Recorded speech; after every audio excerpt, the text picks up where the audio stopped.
Bom, faz bastante tempo que eu li esse livro, né? Olhar os Lírios do Campo.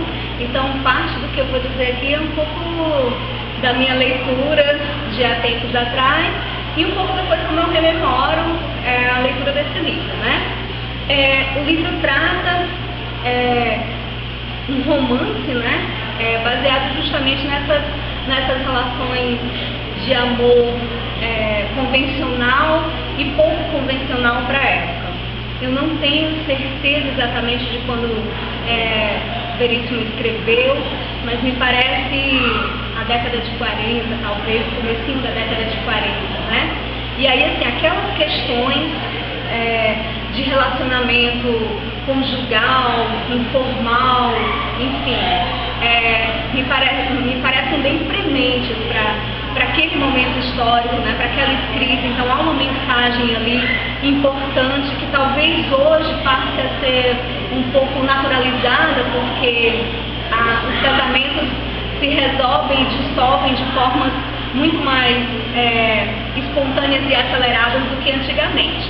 Mas assim, que eu lembre é a relação afetiva entre um médico que era de uma classe mais pobre, né, e que consegue, a partir de alguns esforços, cursar e terminar o curso de medicina, naquele momento um curso extremamente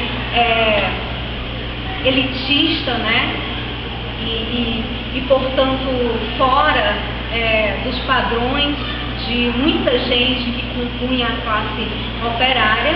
Então é esse relacionamento desse médico que a duras penas consegue se formar e que conhece na universidade a única graduanda, né, mulher daquele curso e que se apaixonam mutuamente. Apesar desse amor entre eles permanecer durante todo o livro, não é uma história continuada, né? Não é uma história que se afirme, porque ele tinha a intenção de crescer na vida, enfim, ele tinha a intenção de participar de uma nova camada social que não era a dele e que ele consegue ascender a partir do casamento com uma mulher filha de empresário, e, portanto, uma mulher da classe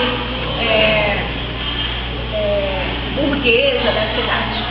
E aí, assim, o que eu acho interessante apontar nessas relações amorosas, né? Primeiro, como eu falei, é um texto que se coloca para o leitor ali na década, provavelmente no começo da década de 40, e aí essas questões com relação à família, com relação àquilo que era aceitável, com relação ao moralmente acolhido por aquela sociedade, né, tem uma diferença conosco. Então, assim, Eugênia não permanece com Olívia, apesar de ser apaixonado por ela, né, e com ela tem uma filha fora do casamento, né, eles não eram casados, há ali uma relação amorosa, afetiva entre os dois, e ela tem uma filha que esconde por algum tempo dele, né?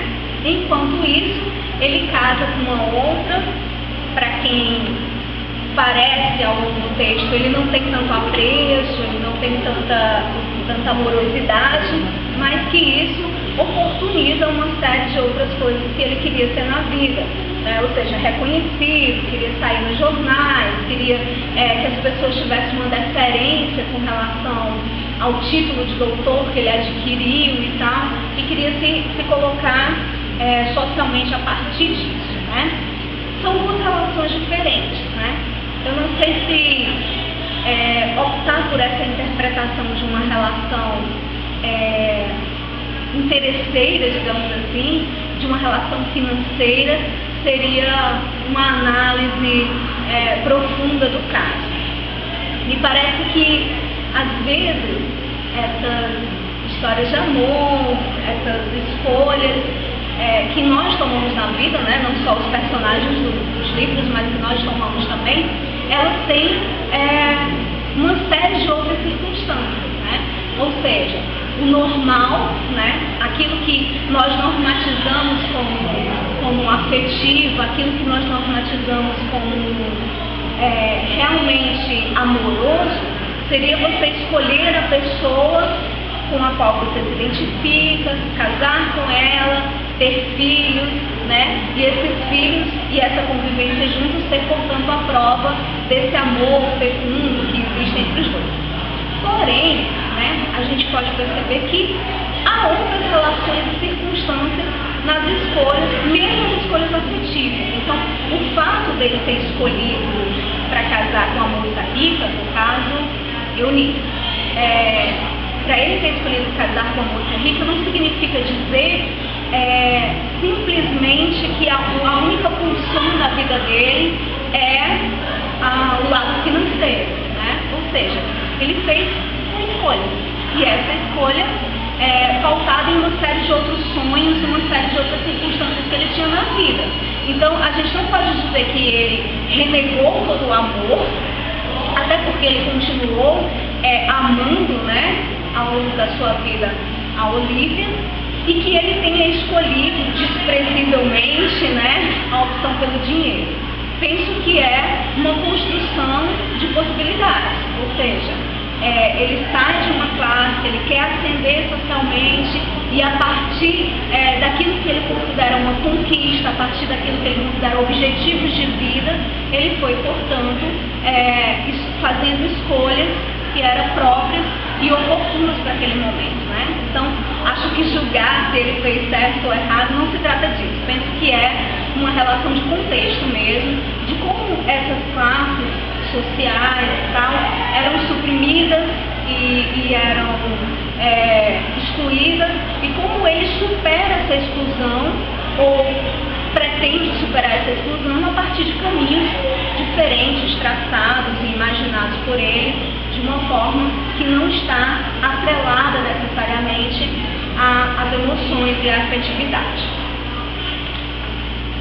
Bom, que outros tipos de amor também a gente pode falar na obra do Veríssimo, né? Me parece que a descoberta do amor pela filha é algo importante na vida do Eugênio, né? Ele só descobre que tem uma filha depois, né? Já a menina já estava com 3 anos, é isso? 3, 4 anos, eu não me lembro bem, mas enfim, ele só descobre essa filha posteriormente. E me parece que Veríssimo foi muito sensato e assim, muito sensível em demonstrar ao longo do livro que esse amor foi construído, né? Assim, a partir do momento que ele sabe da morte de Olivia e que cai a ficha para ele de ter agora que sustentar a filha, enfim, de ser uma figura próxima da filha, ele vai tentando construir esse amor, né? Não me parece no livro que é um amor biológico, naturalizado, como se fosse um instinto, como às vezes aparece muito nos discursos atuais, né? As pessoas tratam a maternidade ou a paternidade como algo instintivo, que o fato puro e simples de você ter gerado um ser humano a partir da sua herança biológica vai fazer com que você ame aquela pessoa. Penso que não, né? Que esse amor ele é uma construção, o amor advém do convívio, né? Das relações cotidianas, e eu acho que o livro mostrou um pouco disso, né? A construção desse amor a partir de alguns bocadinhos de tempo que ele passava lá com a menina, e que a partir dessas descobertas, dos gostos, das afinidades, né, do carinho, é que ele foi se apropriando desse lugar social de ser pai.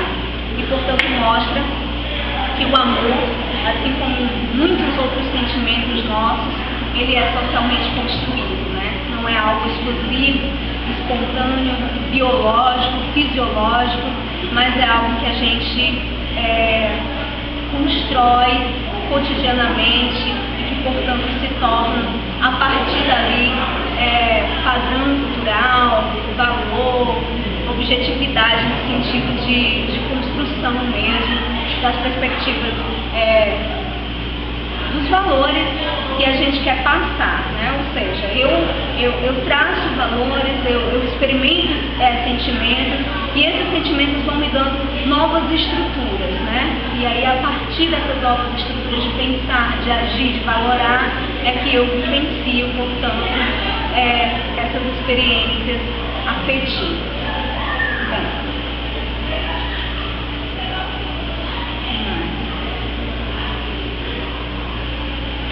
sobre o olhar dos lírios dos campos, né? Faz referência a uma passagem bíblica muito bonita, e aí a ideia é de que há valores maiores, mais importantes do que a aparência, ou o dinheiro, ou aquela forma de você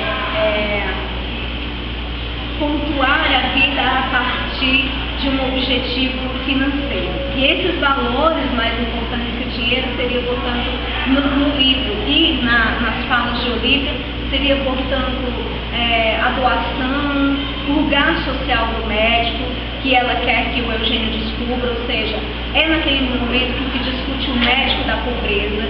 Isso é parte integrante do começo do século XX, né? Essa ideia de assistencialismo médico para os mais necessitados. Então, a medicina aparece aí como uma espécie de missão, né? E não só como uma profissão que se ganha dinheiro.